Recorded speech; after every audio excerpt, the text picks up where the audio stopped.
Ladies and gentlemen, welcome back to Trasher Football. Today we are going to discuss the 2024 Ohio State Buckeyes football schedule as requested by you guys on the poll on the Trasher Football Communities tab here on the YouTube channel.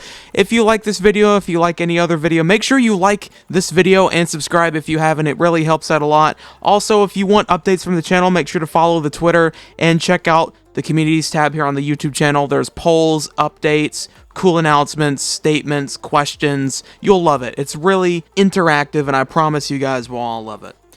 But without further ado, let's go ahead and crack into the schedule. In week 1, you play against Akron. So Ohio State is obviously a college football elite powerhouse. Now, they haven't won a national championship in 10 years. The last time that they won a national championship was, I believe, the first ever playoff game, and not playoff game, well, you know what I mean, the first ever playoff national championship in 2015 from the 14 to 15 season. That game was against Oregon. Those two teams will also play later this year. 10th anniversary of this football season. But you do play Akron in week 1. You know, Akron has really been a low tier, like one of the worst teams in football. I mean, just to look up what they did last season, they went 10-2. 10-2, only beating Morgan State and Kent State. Ohio State's going to absolutely demolish them. You know, I don't know if Ryan Day will pull out he'll pull out the starters, but will the backup still keep scoring? If they will, I could see Ohio State dropping over 60, maybe 70 points on Akron. If Akron scores at all, it might be 1 touchdown or 1 field goal. Give me Ohio State in a demolishing game. Then on September 7th of week 2, you face off against Western Michigan. Now, Western Michigan used to be pretty decent. I remember them in the late 2010s being a pretty decent football team. Now, last year, Western Michigan did go 4-8 with wins against St. Francis, Ball State, Eastern Michigan, and Central Michigan. They're not a good football team. This is also another very easy win for Ohio State right here. This is an easy first 2 weeks. Probably one of the easiest non-conference schedules right here in all of college football. This looks like Georgia's schedule from last year. Give me Ohio State again. Then you have the bye week, and then you enter into week 4 when you face off against Marshall, the Thundering Herd. Now, Marshall has had some pretty decent seasons. I mean, in 2022, they went 9-4. Last year, they did go 6-7. They've had some pretty close games. You know, they beat ECU. They beat Virginia Tech, which was crazy in of itself. Old Dominion, kept it close with NC State, kept it decently close with James Madison, but they did get demolished by Coastal Carolina and App State. Wins against Georgia Southern and Arkansas State. This is a very easy win right here for Ohio State. Not going to say it's a tricky game. It'll just be a little bit harder than the first 2 games, which isn't really saying much. You know what I mean? 3-0 start right here for Ohio State. And then the next game you face off against Michigan State, and this one will be in East Lansing. Now, Michigan State does have a new head coach, being Jonathan Smith. This is his first season after they let go of Mel Tucker. He used to be the head coach at Oregon State. We talked about him in our video predicting Oregon's schedule. Now, Jonathan Smith did okay at Oregon State. You know, he wasn't the greatest coach, but this is a big step up right here for Jonathan Smith. You know, going from a middle-ranked Pac-12 team all the way up to, like, a pretty well-respected Big Ten football program. You know, he has a losing record as head coach, 34-35. This is also going to be a very easy win for Ohio State. You know, this is probably going to be a little bit of a challenge, seeing that it's going to be in East Lansing, but they're in a rebuild stage. You know, they lost a lot of players due to the, transfer portal. You know, a lot of people graduated. New head coach, bringing in new recruits. Maybe in a year or two, Michigan State will be good enough to compete with Ohio State, but not in year 1. Give me Ohio State. The next up, on October 5th, you play against the Iowa Hawkeyes, one of the best defenses and special teams in the Big Ten. Last year, Iowa did go 10-4. They did make the Big Ten championship, but they got shut out 26-0. Iowa hasn't scored any points since November 24th, and they haven't scored any points at home since November 18th. That's how long it's been. Iowa had one of the worst offenses in football last season. Listen to how many points they scored each game. 24, 20, 41, 0, 26, 20, 15, 10, 10, 22, 15, 13, 0, 0. Especially that second half of the season after they let go of their offensive coordinator, which I think is like the head coach's son or something like that. Like that was a little interesting. A little bit of a storyline right there in Iowa. Give me Ohio State to win this again. I do think that Iowa's defense is going to be able to stop Ohio State's offense. You know, Ohio State's offense didn't look the greatest last season, but their defense is like top tier elite defense in the Big Ten. Probably the best defense in the Big Ten last year was Ohio State.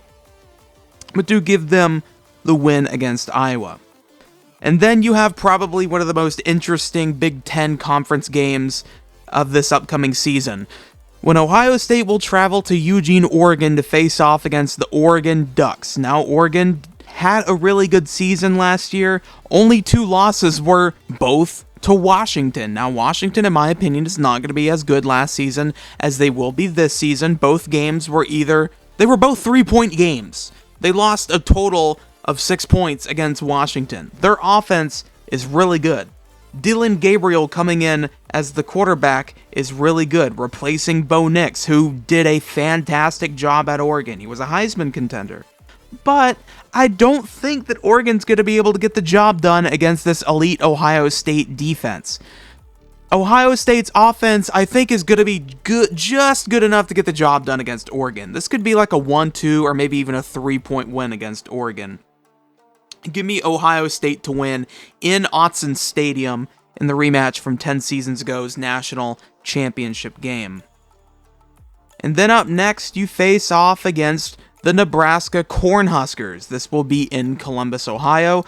Now, you know, Nebraska has really just been not great of a team the last couple of years. You know, Nebraska, Matt Rule's second season. Last year, they did go 5-7, which, is not great. Losses to Colorado, lost to Minnesota, Michigan State, Maryland, Wisconsin, and Iowa. They didn't face Ohio State last season. They will this season. I think Nebraska is going to be a better team than they were last season. They're having some pretty decent transfers coming in. And one of the ones that I'm really interested in is the 2 wide receivers that are coming in. Jamal Banks and Isaiah Nayer. I don't know if that's how you pronounce it or not, but they're coming from Wake Forest and Texas, respectively. Oh, my PC's giving me a notification to free up storage space. But this is going to be an interesting game. It's probably going to be a little close. And when I mean a little, I mean like 17 points. It's going to be closer than a lot of people expect. A lot of people think Ohio State will probably blow them out. Give me Ohio State to beat Nebraska. And then on November 2nd, you play at Beaver Stadium at University Park, Pennsylvania against the Penn State Nittany Lions. I expect this game to be a whiteout game. It's probably going to be a night game. Last year, Drew Aller, who was the quarterback for Penn State, didn't do the hottest. He did go 214 for 349, 2,336 yards, 23 touchdowns, but to only 1 pick. He was a little okay, a little not okay.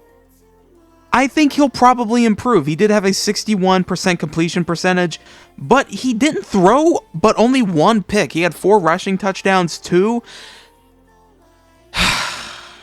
A lot of you people in the comments are going to freak out about this. I think Penn State is going to be a really good team this season. James Franklin's going to be in his 11th year. They have a good bit of, incoming players, including Julian Fleming from Ohio State, coming into Penn State. Give me Penn State to win, only because it's going to be at Penn State. Don't get mad at me. Well, go ahead and get mad at me. I don't care. I could 100% be wrong. That's why it's predictions. I type. Like Uncle Lou says. Go keep typing in the comments. Oh, I think Penn State's going to win this game. I think it's a pretty obvious pick right here. I give Ohio State, maybe a 30% chance of winning this game. This is going to be a very close game for Penn State, though. But I think that this is going to be a very easy, not easy, but a win for Penn State. So then on November 9th, you have a comeback game against Purdue. And, Purdue, there's a reason why I've heard them be called Purdue. Last season, Purdue did go 4-8. Not good. Not good at all. Purdue's not been great the last couple of seasons. I think this is going to be another easy win right here for Ohio State. This is going to be a mad Ohio State team after losing to Penn State. This will be in Columbus. Ohio State's going to win.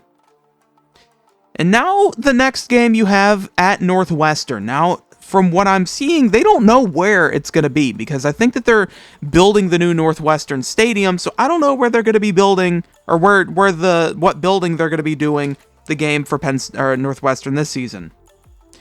Now, the last time that Northwestern and Ohio State played was in 2022. And that was a really interesting game. Ohio State only won 21-7. I remember that game specifically being very windy. Very, very windy. This is going to be an interesting game. This is an interesting Northwestern team. They have some talent, enough to be in the Big Ten. Ohio State's obviously going to win. Give me Ohio State. But it's not going to be as close as it was the last time that these two teams played. And then on November 23rd, you play against the Indiana Hoosiers. Now, the Hoosiers, there's a lot of Big Ten teams that aren't relevant enough to be good. They could be okay, but Indiana's not okay. Last season, Indiana, they went 3-9. That's not a good look for Indiana. Last season, their head coach was Tom Allen. It was the 7th season. He got fired mid-season, but they picked up a really good head coach in the offseason in Curt Cignetti. The former head coach of James Madison, Elon. I think he was also the head coach of IUP, which is the Indiana University of Pennsylvania. Different Indiana. This man has been all over the place. This man is a really good head coach. This man has had good teams wherever he's went. His offensive coordinator is Mike Shanahan, the same guy who's followed him all these last, 8 seasons wherever he's been. Indiana's not going to win this game. But over the next couple of years, I expect Indiana to be a good enough program to maybe have a challenge against Ohio State in the next 2 to 4 years, depending on how long he stays. So give me Ohio State. And then in the last game of the season, you have the game, the big game, the biggest rivalry in college football, some would debate. This is between the Wolverines and the Buckeyes this season in Columbus. This rivalry is between the two winningest teams in college football history. Michigan has won 3 in a row. Ohio State hasn't won since before the pandemic, 2019. It was in Ann Arbor. Ohio State hasn't won in Columbus since 2018. To give you perspective, 2018 was the last time, 2018 was the first year that Dan Mullen was the head coach at Florida. Just as a Florida fan's perspective, that's just a little bit to show you. Think about the 2018 season a little bit. That's the last time Ohio State has beaten Michigan at home. This year, Ohio State is going to end the streak at 3-0, and they're going to take back their victory against Michigan after so many, many days that it's been since Ohio State has beaten them. Michigan, they've lost Jim Harbaugh, J.J. McCarthy, Blake Corum, a lot of their coaching core too, but you do keep the former assistant head coach, Sharon Moore, who last season did sub in for the 2 games that Jim Harbaugh was suspended for. Actually, it was, my bad, it was 3 games. My bad, okay. But, it was actually more than that. Wow, the more research I'm doing makes me see that, Sharon Moore, actually, he was pretty good. He was pretty freaking good as the head coach for Michigan. This is going to be a very hard game for both of these teams. I think that both defenses are going to be a little bit improved from last season. I don't think Michigan's offense is going to be able to be good enough to get the job done after so much that they've lost. Give me Ohio State to win, and I have the prediction that Ohio State will finish the season either 11-1 or 12-0, 10-2 at the worst, but the average will average out to 11-1. Thank you guys for watching this video. Make sure you like and subscribe. I want to see what you guys think Ohio State will do in the comments down below. Let me know what predictions video you guys want to see next, and I will see you guys later.